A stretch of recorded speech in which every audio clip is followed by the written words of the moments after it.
This is the official Winning Time podcast from HBO, Hyperobject Industries, and Pineapple Street Studios. I'm Rodney Barnes. I want to build something special. The Los Angeles Lakers select The entire league is on the verge of bankruptcy. Irvin, With me, it's gonna be exciting. Magic, Our girls, they won't cheer. They'll dance. Johnson. It's showtime! Hell yeah! This week, we take a closer look at some of the biggest characters in Lakers history, the people off the court who helped build this dynasty, and how we, as the writers, portrayed them.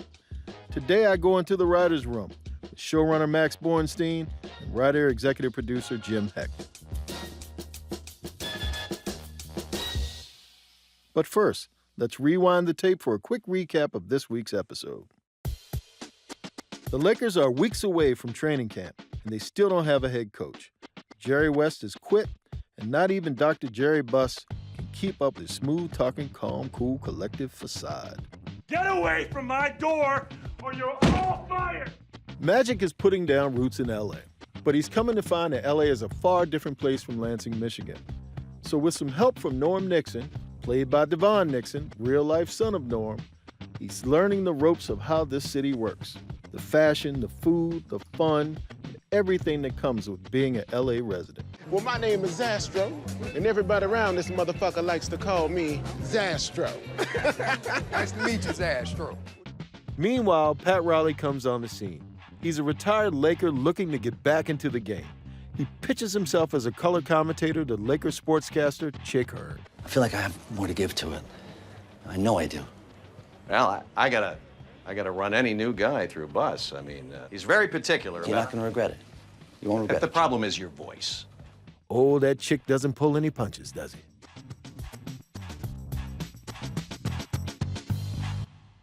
Okay, so to kick things off, I'm sitting down with co-creator, showrunner, and executive producer, Max Borenstein. Max, welcome to the show. I am happy to be here, Rodney. Thank you for having me. This is the one that I actually am looking forward to more than any of the others.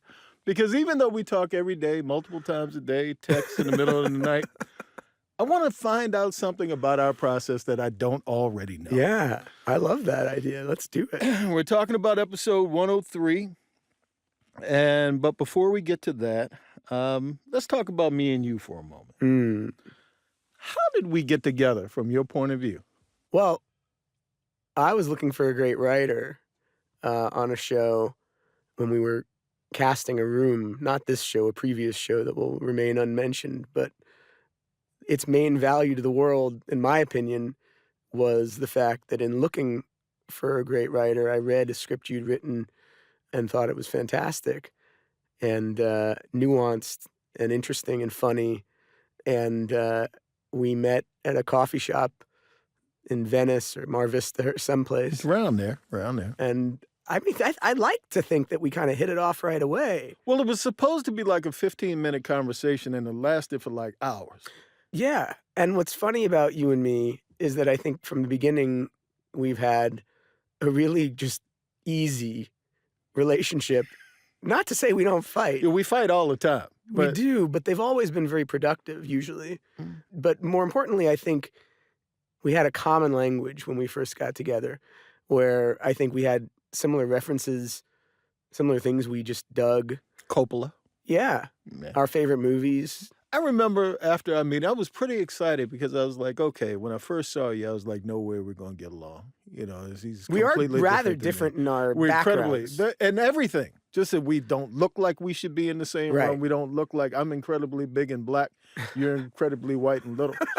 And it's like, this not shouldn't incredibly work. little, but compared to you, enough, I'm little. Little enough. I know you got blonde hair now, but it's a different thing. And I remember going home. I was telling my son. He said, "You look happy, Dad." I was like, "Man, I found this white man, and I think we're gonna get along great."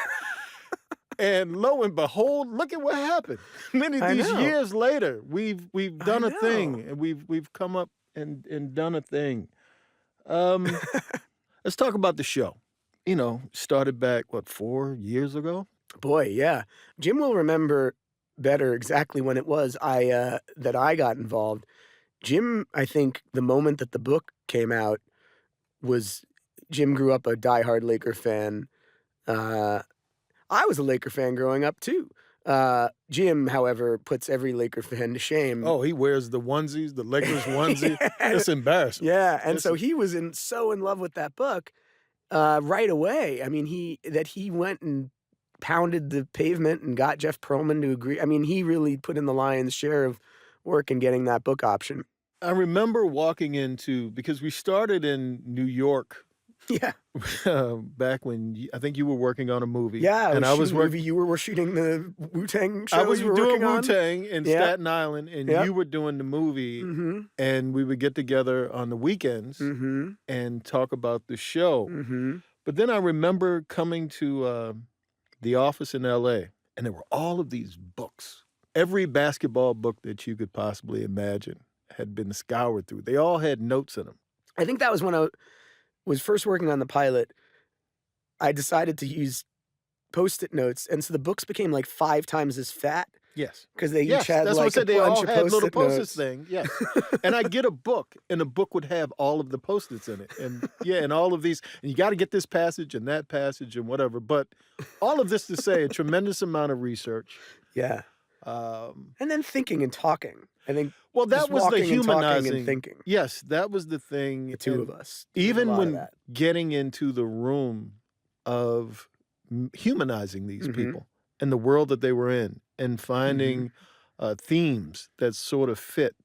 Yeah, and knowing that. I mean, I think where it changes it from something that is theoretically interesting for us into something that we go, oh, we got it, is when we're talking about like the what happened behind closed doors. Yes. And we start thinking about people as opposed to icons and figures exactly. of public. Humanizing them. Yeah. Yeah.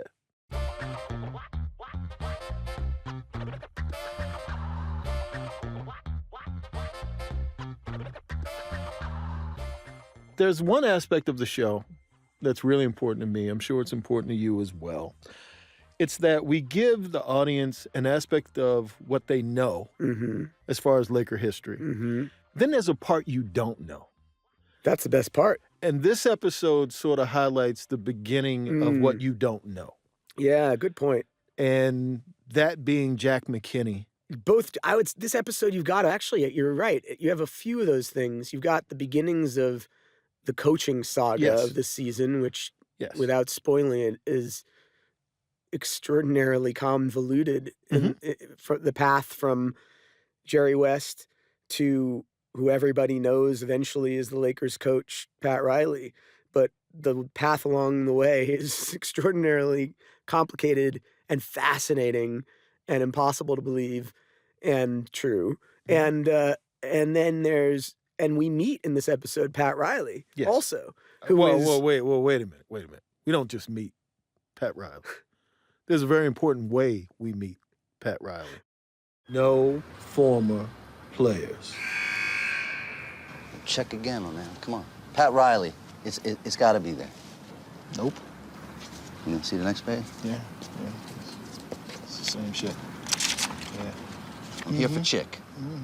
Not on the list. Well, if I just go in there, it's not going to be a... Hey. It's funny because from the early days of when we were working on sort of figuring out the whole season, we kind of came up with this character that would be played by Rodney called Maurice, who's an invented character. But let me say this. He's very useful. Okay, now he sounds like garbage man. But the thing is, I remember walking into the office for the first time, and I saw all of these actors' pictures on the wall. And then you. And then I saw my picture. Yeah. And then I looked at you, and I said, why is my picture on the wall? Oh, yes, Maurice. There's a thing. Everybody knew about Maurice except me. Well, right, because, you can't, it's hard to write yourself. Because we see you from we know who you have to be. Okay. We know you're funny. We know there's a kind of there's an edge. Yeah, but warmth. I'm gonna throw that in there for me. There's an intimidation factor, but once we get to know you, you're a big teddy bear. I don't know what that means. I'm gonna go with that for right now. And so, well, first of all, there's a true story. It's a true story that when Pat Riley first, in his years in the wilderness, as it were, between his time as a player for the Lakers and his time returning, not as a coach, but as you see in this episode, as a sidekick color commentator for Chick Hearn, there was a moment that he recounts where he wasn't allowed into the behind-the-scenes parts of the forum, even though he was like, I want her fucking ring. Someone really, had to be there to stop that. how do we dramatize that scene? Yes. And really the question was, how do we do that? And the answer was, we need a new character, and we need a character who represents in many ways the forum itself. Yeah, there you go. There you So go. Maurice Now we're getting good. Now, Maurice represents the forum itself. Yeah. You'll see him here. The scene is you and Pat Riley.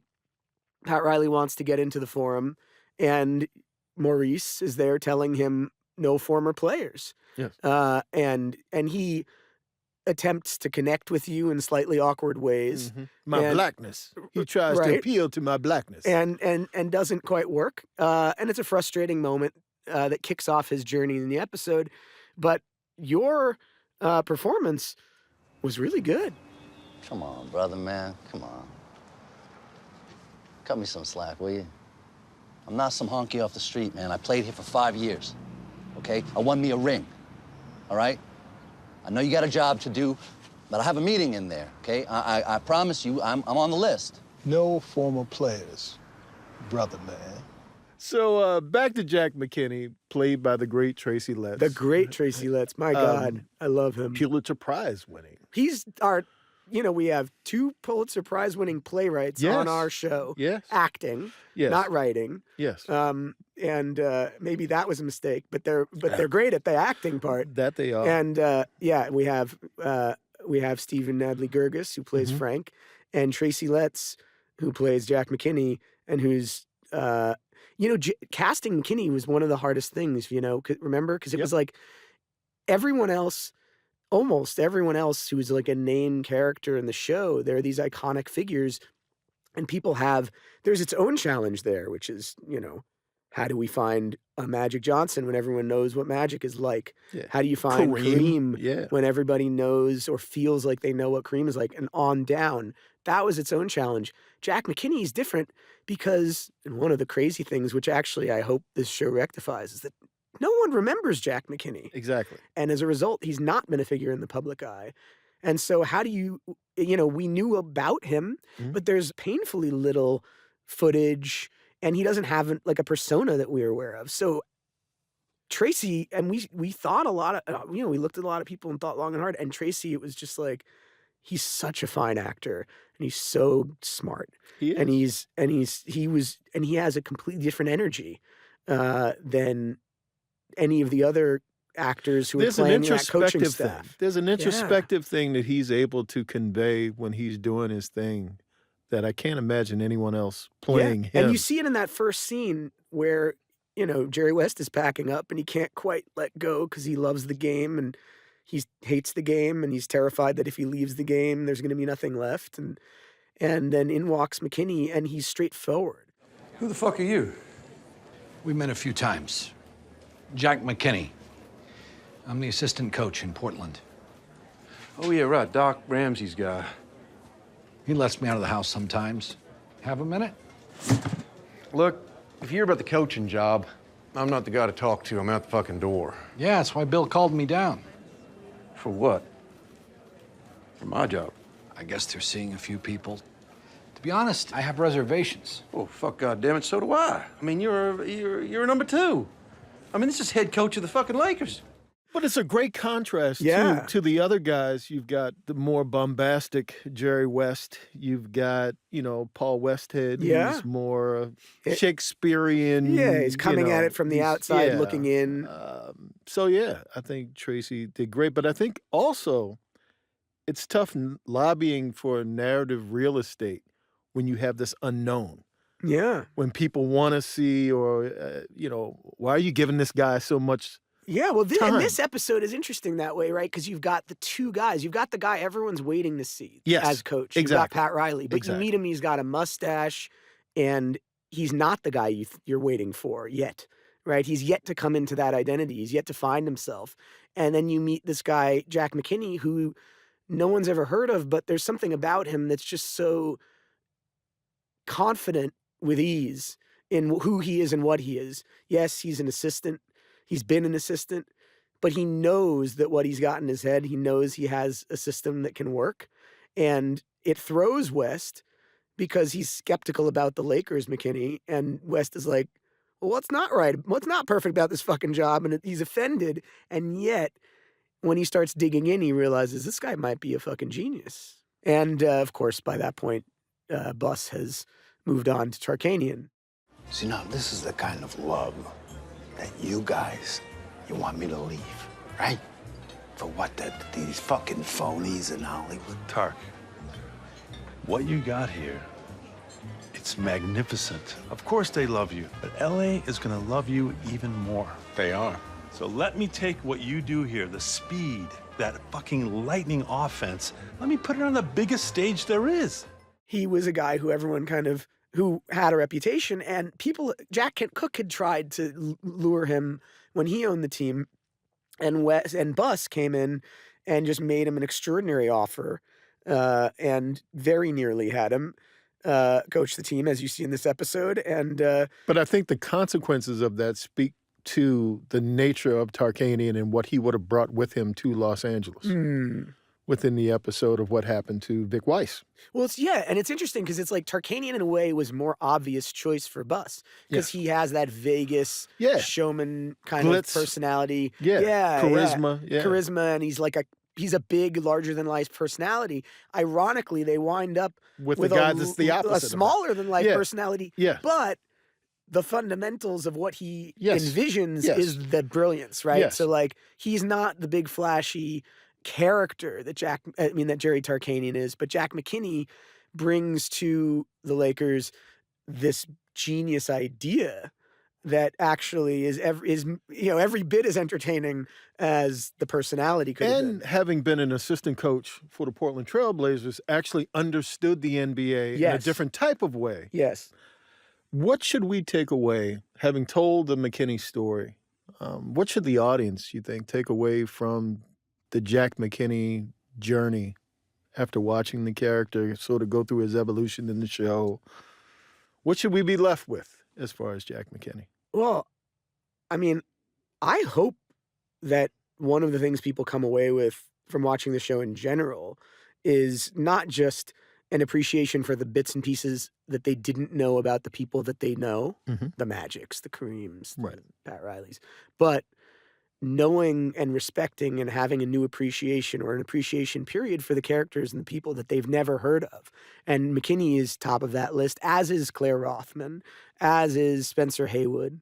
You know, people know those names, but not many. You look at your average basketball fan today, and these are not names that leap to mind. Big names. I hope that our show can rectify that and people come away thinking, wow, Jack McKinney was the innovator. I sort of look at it like the modern era of basketball, for me, was when the ABA sort of came into the NBA, and you took street ball, and guys like Jack McKinney took it and put structure to it, and took it away from the traditional way basketball was played prior to. Right, the slow kind of half-court set. Exactly. It's still fundamentals, right? But it's so up-tempo that you're going to get more athleticism, right? And it becomes more entertaining.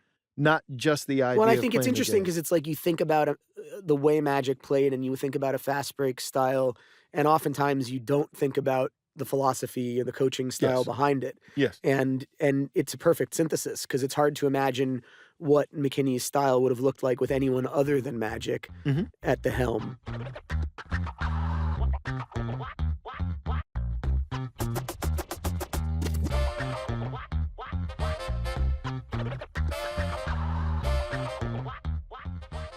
So, Max, I think it's time to introduce the most important component. Yeah, the glue. Without whom we wouldn't be here. Yeah. Yeah. If it hadn't have been for Jim Hecht being outside of Book Soup and waiting for this book to come out by Jeff Pearlman, Showtime, we wouldn't be here right now. So all praise to Jim Hecht.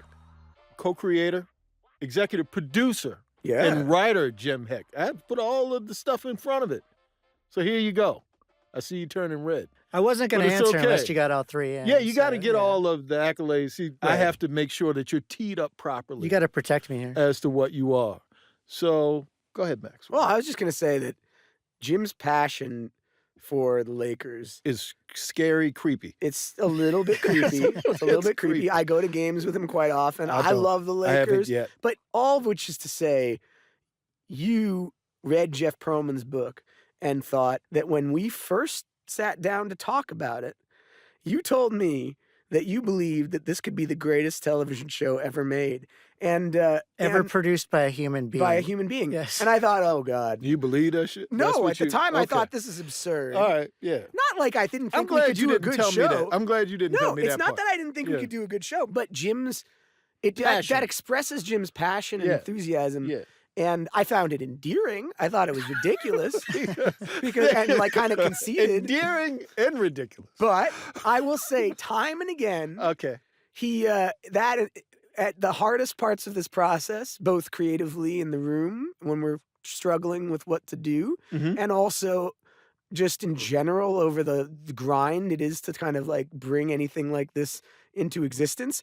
That passion, enthusiasm, and optimism is kind of the reason why we survived. Oh, yeah. At I can, a dozen different moments where it could have gone wildly south. So a guy that can tell you Pat Riley's blood type is invaluable. Well, I think, Rodney, you said this, like, it's so hard to make anything good. It is. Great. It is. And if you don't have the love for it and the passion, you're going to give up at some point. Yes. And you're definitely going to cut corners. In any endeavor, something that is as difficult as this is to do, if you don't have passion for it, it's hard to go through the parts that don't work. We all have it, and we all have that, a certain amount of that knowledge and a certain amount of that love. Like, I am a fan, but I don't call myself a fan in front of Jim, really, because it's different... an insult. It's an insult to the word fan. Exactly. When you get around Jim, and he showed me like the rim of his underwear, and they were Laker underwear. And I'm like, first, where do you get Laker underwear from? And then second, why are you showing me? But three, like, how is anybody that much of a fan? But it's very difficult to be that much of a fan and then retain the objectivity that's true. and the ability to go, okay, this is what I love about it. But wait, let's take a step back and let's think about it from another angle. And I think that's something that you've also, like, that I'm impressed by at many turns when we've had those discussions, that doesn't come naturally for someone who was, you've just been such a diehard for so long. So talk about the Pearlman, the journey. I think it starts with what you guys said, the passion for it. Because when this happened for me, I was at a low moment in my life. I was really depressed. I had gone through a huge breakup, so personal, down moment, and then also a professional disappointment. And it was as low as I ever remember feeling. And I started getting into this meditation stuff, which I know everybody is not it's not the most. Yeah, I know. I'm in. The TM, we had free. I'm not done we TM. got free twice. We were offered free lessons, and I'm you not a ignored TM both guy, but times. I can get I with did it because it was free. I'd like to do it. I don't think you meditate, you go to sleep, but continue. But I had this thought while I was doing it really early on, which was you can no longer do stuff that you like. You only got to do stuff that you love. Because when I just like something, it is a grind. It is soul-sucking. My ego hurts. My heart hurts. I don't do a good job. I don't think I can do it the whole time. I'm depressed. But when you love something, like, I'm not going to say it's all joy all the time, because it's not. Sometimes it's really hard. But enough of it is joy and flow that you can do it and get through it and do a good job with it. And that was like a lightning bolt. And then the other thing somebody had said to me was like, you got to stop trying to write what you think everybody else wants to see and write the show that you want to see. And see, that's honestly, you're the person.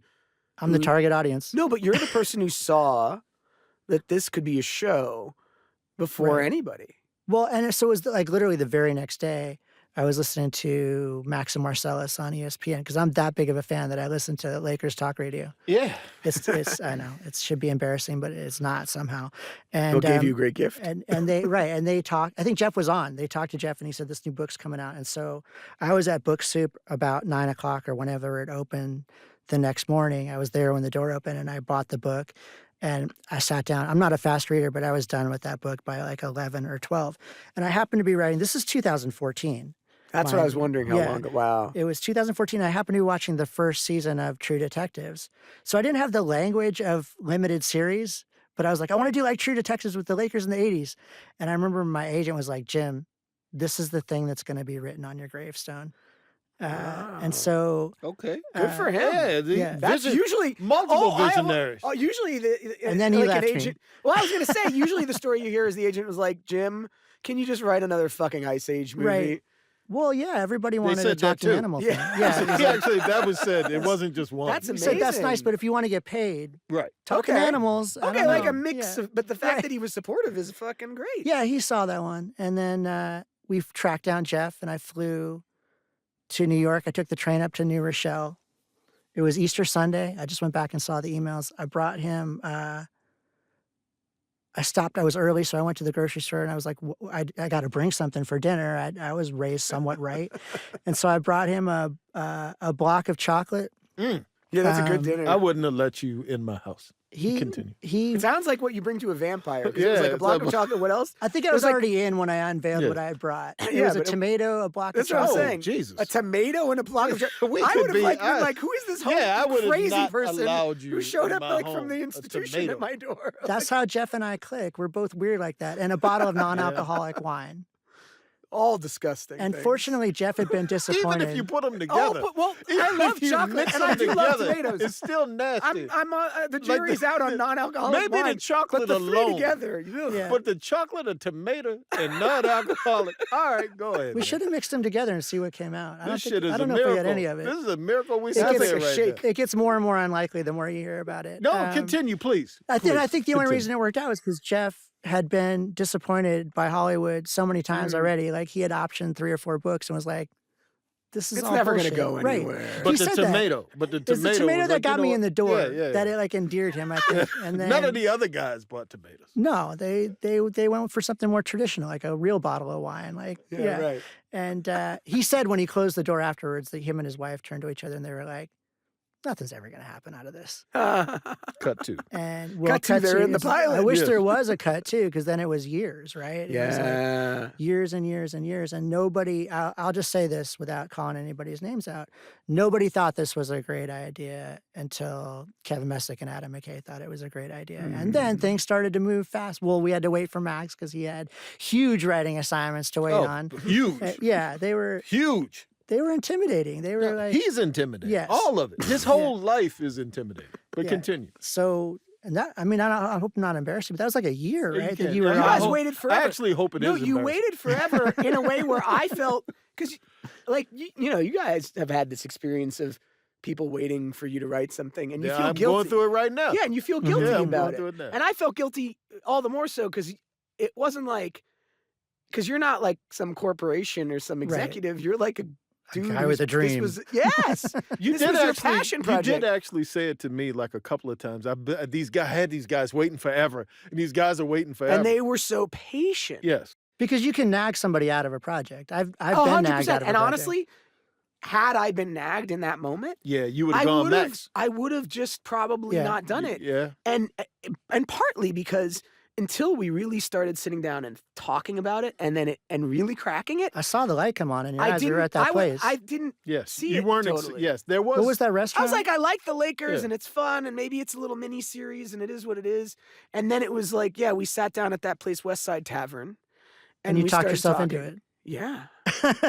Well, the good thing from the McKay thing is he doesn't have anything else going. So Right. He's He's Well, just we a knew that. patient Yeah, guy. we knew that McKay. He's yeah, a patient He was guy. just waiting. Yeah. He was like, he was like, was "Come on, twiddling what his is this thumbs. Laker Whatever. thing gonna Just happen?" waiting. Yeah, Yeah, nothing yeah. else. Right. Jeff and I went to his house to pitch, and he was laying on the couch, you know, and I said to him, I was like, "All right, you got an Oscar, you were head writer on SNL, you've done this, you've done that. What could I possibly come into your home and offer you?" I was like, "Well, how about a chance to be a member of the Showtime Lakers?" He's like, "Yep, that's true. I don't have that." And we told him the story, and he was pretty into it. And then we went and pitched to HBO. I mean, that part of the story is pretty benign, but like None of this is benign. yeah, it was. And you're talking 8 years. It's 8 years now. That's crazy. Even when we were shooting, it was like just kind of like, this is weird that this is going on. And I remember we talked about this, but now here it is, and there's a forum, and there's the guys in the uniform, and I'm like stepping into my childhood. And that's when you talk about the passion. That's the reason, because when I was a kid, we talked about this at our first meeting. I grew up here. I met Magic Johnson his rookie year. I was 6 years old. I met him, stood in line for 3 hours at the Westminster Mall. I was the kid that stood outside of the Laker locker room and waited for autographs after games. And the greatest days of my life were when my dad drove us up the 405 to go see the Lakers. Other kids were worried about girlfriends, and I was like, God, I hope we don't lose to Philadelphia this year. And they're like, what are you talking about,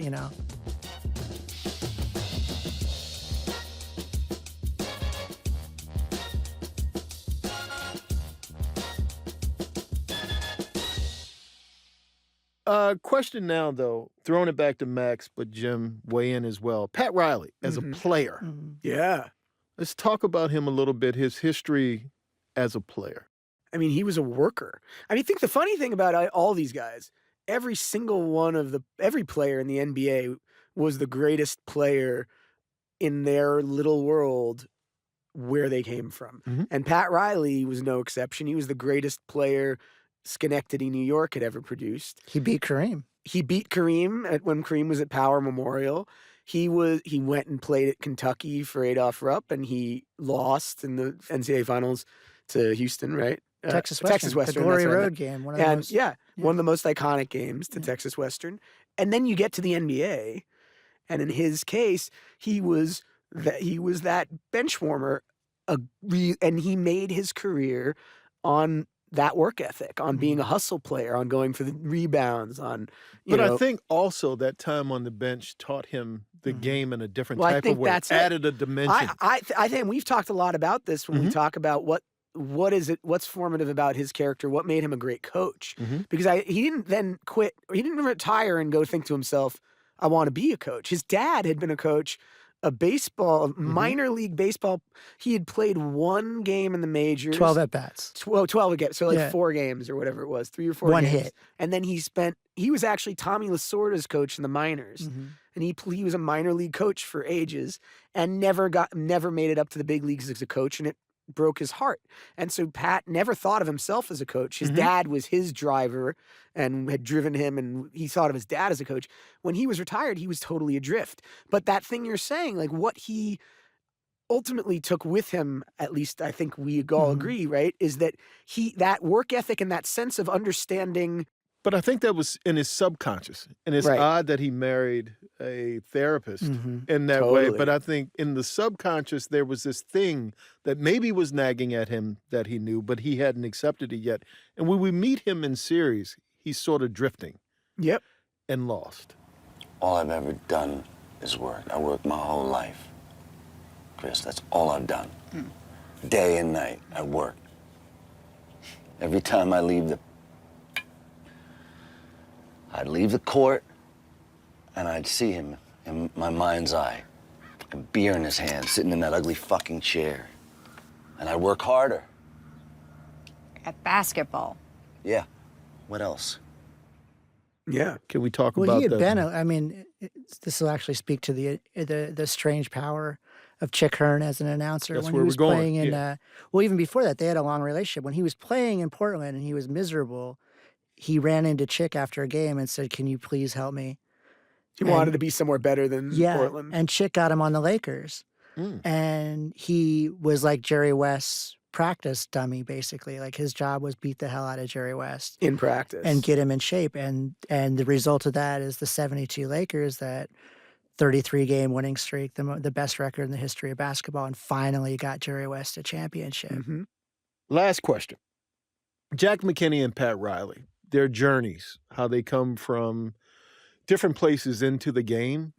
How does it speak to the larger idea of what this show is? Yeah, I don't know that this is exactly true, but you almost get the sense that if basketball or the Lakers never happened, Jack McKinney would still be a pretty happy person. He would be okay without it. And I think in our episode, in our show, that's almost death for a character because the guys like Do you Pat think Riley, so about Jack? Don't you? I don't think so. Well, I don't know. I mean, he would. I think he. I think the thing that's in Pat Riley that keeps him going, Jack doesn't have it in the same way. I think they're different types of people. Yes. I think that Jack McKinney could go on and be happy with his life, whereas Pat Riley probably wouldn't have been if he didn't find the thing that he found. I don't know. I would say that about Paul Westhead, but I would say that Jack McKinney is a character. I think Jack McKinney and Pat Riley are more similar than different. They're completely different personalities and they have different backstories and whatever. But I think McKinney, as we'll see over the course of the season, the desperation, the amount that he's willing to give to this game is as much as anybody. He has a different turn of events in his life.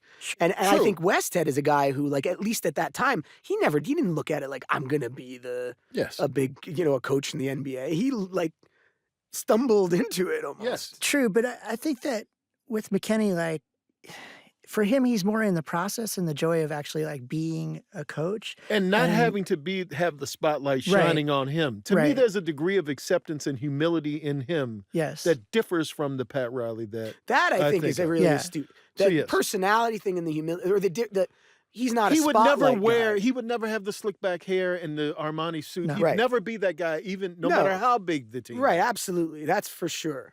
But I think he wants that victory and that ring every bit as much as Pat. He does. Like he'd shoot through his own arm to get it in the same way as everyone else. But do you think Jack's as broken as the characters did? You do? 100%. Okay. I think every character like that on this show who gives their life to this thing is equally broken, and I love that about them. But I do think that, Yeah, I don't know, there's something about the thing that Rodney's talking about that he's chasing. It's the winning time thing, like the thing that he's chasing, this sort of like out there, ephemeral, only exists for 1 second and then it's gone, isn't real. I think there's some people that can adapt and accept, and I think others that can't. But I do think they're all on the same track at this moment in time in the show. Max and Jim, thank you for both taking time to be on the show. Thank you, guys. Thank you. Thank you, Rodney. Oh, you're very welcome. You're very good Thank at this. you. Oh, and I'm not saying that with any surprise at all. I'm a lovely person. It's Maurice. I have no surprise. Who knew? Come on, man. Come on.